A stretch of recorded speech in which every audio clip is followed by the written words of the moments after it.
하나님의 말씀은 창세기 41장부터 50장까지 말씀입니다. 우리가 함께 생각할 말씀은 창세기 41장에서 50장까지 말씀입니다. 우리가 이 부분을 통해서 요셉의 인생 이막에 대해서 함께 살펴보았는데 장장 한 6개월 동안 한 100편이 넘는 말씀을 함께 묵상하게 되었습니다. 창세기를 보면 구조적으로 1장에서 50장까지 내용에서 두 가지 역사적으로 보면 두 개의 시대로 분류되어 있습니다. 하나는 1장에서 11장까지 나오는 창조 시대와 12장부터 50장까지는 족장 시대로 분류됩니다. 창조 시대와 족장 시대에서 한 6명만 알면 창세기는 다 끝납니다. 그러니까 아담과 노아 그리고 아브라함, 이삭, 야곱, 요셉 이 6명이 전체 창세기의 핵심적인 부분을 할 수 있습니다. 요셉에 대한 이야기는 창세기 37장부터 50장까지의 내용입니다.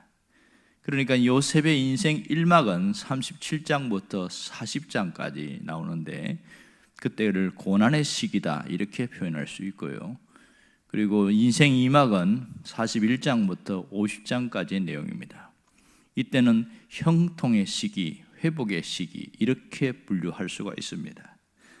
결국 오늘 우리는 요셉의 인생 2막에 대한 부분을 함께 살펴보는데 전체적인 마무리 시간이라고 이렇게 할 수도 있겠죠. 요셉의 인생 2막이 어떻게 펼쳐졌는가? 하나님은 요셉을 어떻게 이끌어 가셨는가? 이러한 부분들이 우리가 함께 살펴봐야 될 부분을 알 수 있습니다. 자, 오늘 요셉의 인생 2막에는 몇 가지 사건으로 구성이 되어 있는데 첫 번째 사건은 요셉이 총리가 되는 그런 사건입니다. 바로의 꿈을 해석해 주면서 극적으로 총리로 등장하게 되어지고 그가 총리가 되었을 때에 애굽을 순찰하면서 풍년의 때를 준비합니다.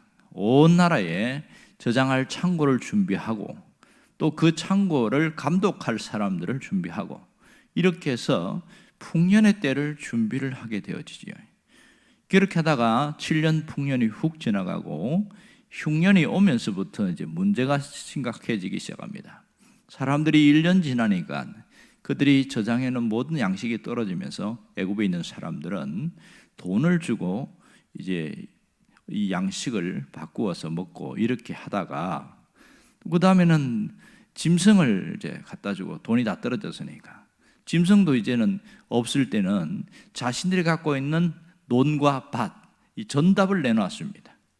그거마저도 다 7년 흉년의 기간을 못 견디니까 자신들의 몸을 내놓고 우리는 바로의 종이 되겠습니다. 이렇게 해서 결국 자신들의 몸까지 내놔서 이때부터 완전히 애굽을 장악하게 되었더라 그렇게 이야기합니다.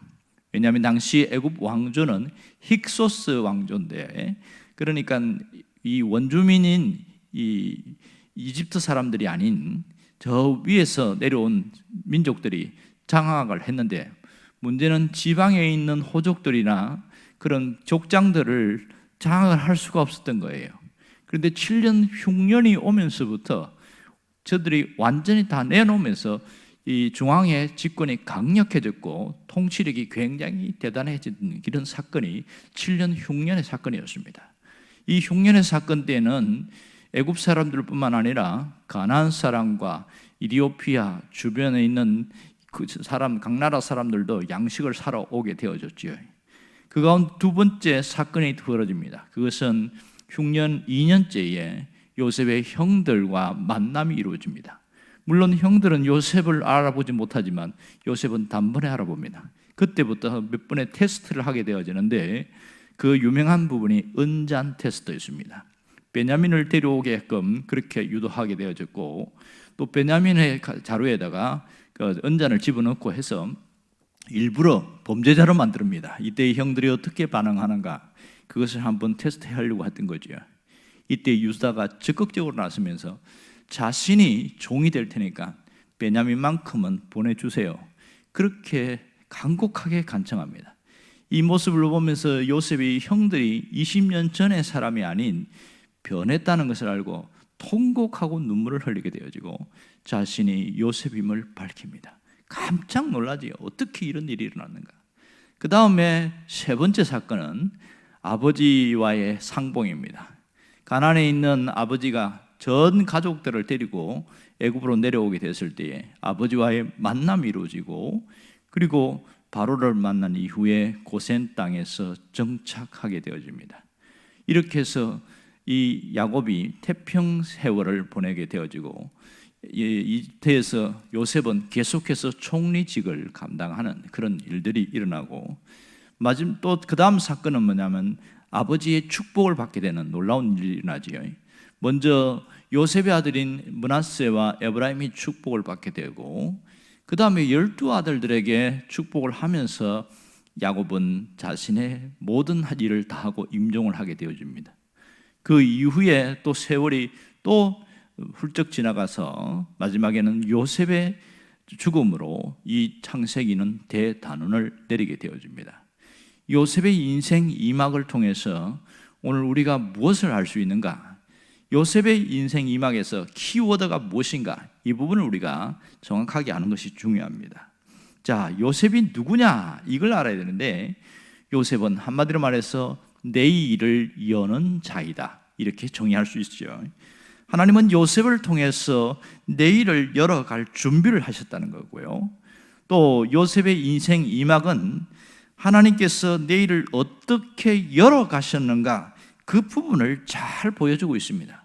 결국은 요셉을 한마디로 줄이면 내일이라는 키워드와 연결된다고 할 수 있겠지요. 하나님은 내일을 위하여 요셉에게 꿈을 줬습니다. 요셉이 왜 감옥에 갔느냐? 내일을 위해서입니다. 요셉이 왜 이렇게 억울하게 고통을 당했느냐? 내일을 위해서죠. 그러면 요셉이 왜 갑자기 총리가 됐느냐? 내일을 위해서입니다. 하나님이 모든 이스라엘의 내일을 위하여 준비시켰습니다. 요셉 한 사람을 준비시켰다는 것을 알 수 있습니다.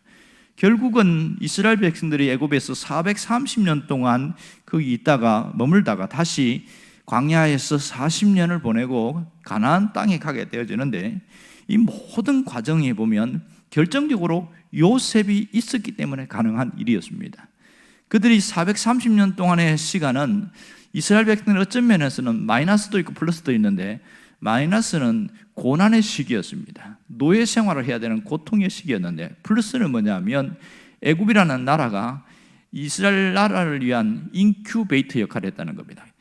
갑자기 400년 만에 200만 명이 태어난다는 것은 수치적으로 거의 불가능합니다. 그러나 이 애굽이라는 땅의 안정적인 곳에서 한 가정에서 12명에서 20명 이상의 자녀가 태어났기 때문에 이 일이 가능하게 되어졌습니다. 아마 가나안이라면 이것은 거의 불가능했을 겁니다. 이런 과정 속에서 하나님이 누구를 사용했냐면 요셉이었습니다. 결국은 요셉이 그가 총리가 되는 과정 속에 하나님께서 주도적으로 이끌어 가시는데, 이것은 개인의 그런 부귀와 영광을 위한 것도 아니고 하나님께서 큰 그림을 그리셨다는 겁니다. 17살에 꿈을 주어서 그를 통하여 비전을 갖고 살게 한 것은 이스라엘 전체의 내일을 위한 것임을 알 수가 있습니다. 이스라엘 민족의 내일을 위해서 하나님이 준비시켰고, 그 일을 감당하게 하셨고, 그리고 일이 이루어지도록 하셨다는 것입니다. 결국은 요셉의 인생 이막을 통해서 보여주는 영적인 메시지는 무엇입니까? 지금도 하나님은 내일을 준비하고 계시고 그 일을 우리를 통하여 이루어가고 계신다는 사실을 우리가 분명히 알아야 됩니다.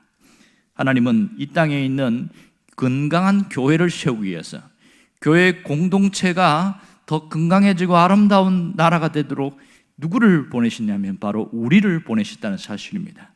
우리를 통하여 하나님의 나라를 만들어 나가고, 우리를 통하여 영혼의 구원을 이루어 나가고, 우리를 통하여 하나님이 원대한 계획을 하나씩 이루어가고 계신다는 것입니다. 결국은 우리의 삶이 열리는 것은 하나님의 나라를 만들어내는 그 한 부분을 감당하고 있다는 것입니다. 하나님이 내 삶 속에 개입하셔서 하나님의 역사를 열어갈 내일을 준비하고 계시기에 정말 우리가 반드시 가져야 될 건 뭐냐면 범사에 형통하게 되는 역사입니다. 하나님은 요셉의 개인적인 내일과 이스라엘 민족 전체의 내일을 열어가기 위하여 그에게 범사에 형통케 하셨다는 겁니다. 그가 고난의 시기인 창세기 39장에서 끊임없이 나오는 단어가 뭐냐면 형통이라는 단어입니다. 하나님이 형통케 하셨다. 눈앞에서는 고난이고 어려움인데 결국은 이것이 하나님과 함께 하심으로 그가 형통하게 되었다. 그 얘기가 끊임없이 반복되고 있습니다. 그러면 우리가 뭘 알 수 있냐면 형통케 되는 것이 사명인 것을 깨달아야 됩니다. 그냥 이것은 줘도 되고 안 줘도 되고 내가 받아도 되고 안 받아도 되고 그것이 아니라 하나님의 원대한 계획과 뜻을 안다면 내가 형통한 자로 살아가는 그것이 사명이구나, 이것을 크게 깨달아야 요셉처럼 살아갈 수가 있습니다. 형통이 사명인 줄 아는 자는 어떻게 살아가느냐? 나를 이곳에 보낸 하나님을 바라보게 되어지는 거죠. 내가 살아오면서 수도 없는 불행과 수도 없는 고난과 어려움이 있어요. 그런 가운데서 나를 왜 저 사람을 만나게 했고 왜 이런 일 때문에 고통을 당하고 왜 이런 일이 생기는가, 끊임없는 질문들이 생기는데 이곳에 보내신 이는 하나님이라는 그것을 깨닫게 나고 되면 이제는 불평과 불만과 원망이 바뀌어집니다. 하나님의 뜻을 깨닫는 순간 하나님의 뜻을 따라가겠으면 하고 받아들이는 수용과 감사의 마음으로 달라지게 되어집니다. 요셉이 그가 하나님의 뜻을 언제 발견했을까요? 총리가 된 때가 아니었습니다. 그것은 총리가 된 이후에 형들을 만난 그때부터 크게 깨달았습니다. 자기가 총리가 된 것이 단순히 개인의 부귀영화가 아니라 하나님이 나를 이곳에 보낸 것은 우리를 살리기 위해서, 가문 전체를 살리기 위해서다. 요셉이 그렇게 고백하고 있잖아요. 창세기 45장 5절에 보면 굉장히 유명한 고백을 하고 있습니다. 20년 만에 형들을 만난 이후에 형들이 부들부들 떨 때 뭐라고 그러냐면 하나님이 생명을 구원하시려고 나를 당신들보다 먼저 보내셨나이다.